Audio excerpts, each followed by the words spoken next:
আমি তো আর জানতাম না যে ভাইরাল কি এর কয়। আমি তো আর জানতাম না যে ভাইরাল কি এরে কয়। ভাইরাল হইলে ক্যারম হইব, এইটা জানলে কি আর ক্যামেরার সামনে আমি আইতাম? কান্না ভেজা কণ্ঠে কথাগুলো বলছিলেন মিজানুর রহমান। যে মানবতা আর আস্থার উপর ভর করে তিনি গড়ে তুলেছিলেন তার স্বপ্নের ভ্রাম্যমান হোটেল, সেই আস্থা আর স্বপ্নই আজ সামাজিক যোগাযোগ মাধ্যমের ভাইরাল ঝড়ে দুমড়ে মুচড়ে যাবার পথে।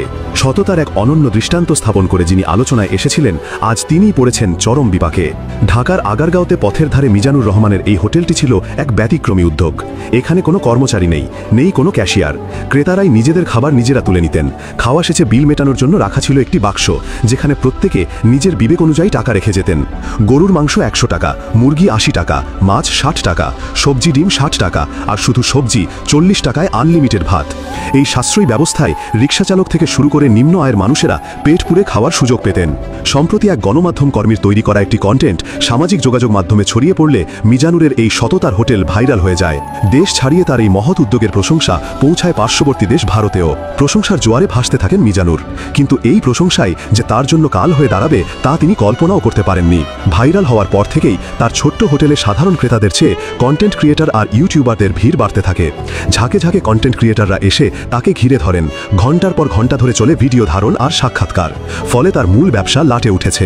অভিযোগ করে মিজানুর রহমান বলেন, আগে যখন আপনারা জানতেন না তখন ব্যবসা ভালো হইতো, দিনে 1000-1200 টাকা থাকতো, আর এখন আপনারা যাই না যাওয়ার পর থাকে 500-600 টাকা। বেতন কইমা আইছে। বিপত্তি শুধু এখানেই শেষ নয়। ভাইরাল হওয়ার সুযোগ নিয়ে কিছু অসাধু লোক তার সরলতার সুযোগ নিতে শুরু করেছে। তার দোকানে 1 পিস করে মাংস খাওয়ার নিয়ম, কিন্তু মিজান জানান অনেকে এখন মাংস বেশি করে নিচ্ছেন, কিন্তু নামমাত্র টাকা বাক্সে রাখছেন। তিনি বলেন, অনেক মানুষ আইয়া 3-4 পিস কইরা গোস্ত লইয়া লয় খায়। আমি বলতে পারি না, 10 কেজি দোস্ত পাক কইরা থুইছি, ডিব্বার ভিতরে দেখা যায় মাত্র 1000 টাকা। ভাত কিন্তু তেমন খায় না।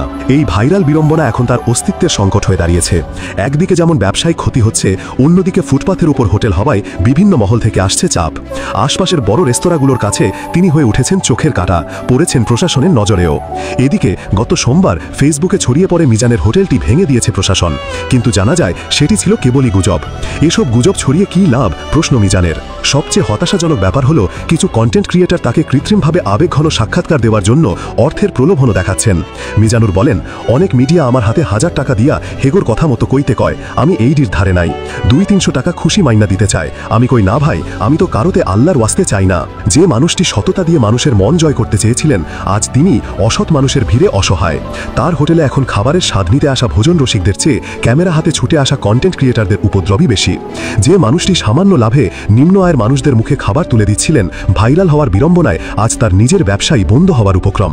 মিজানুরের এই গল্পটি সামাজিক যোগাযোগ মাধ্যমের নিষ্ঠুর বাস্তবতার এক করুণ প্রতিচ্ছবি হয়ে উঠেছে, যেখানে একটি মহৎ উদ্যোগও ভাইরাল সংস্কৃতির আগ্রাসনে বিলীন হয়ে যেতে পারে।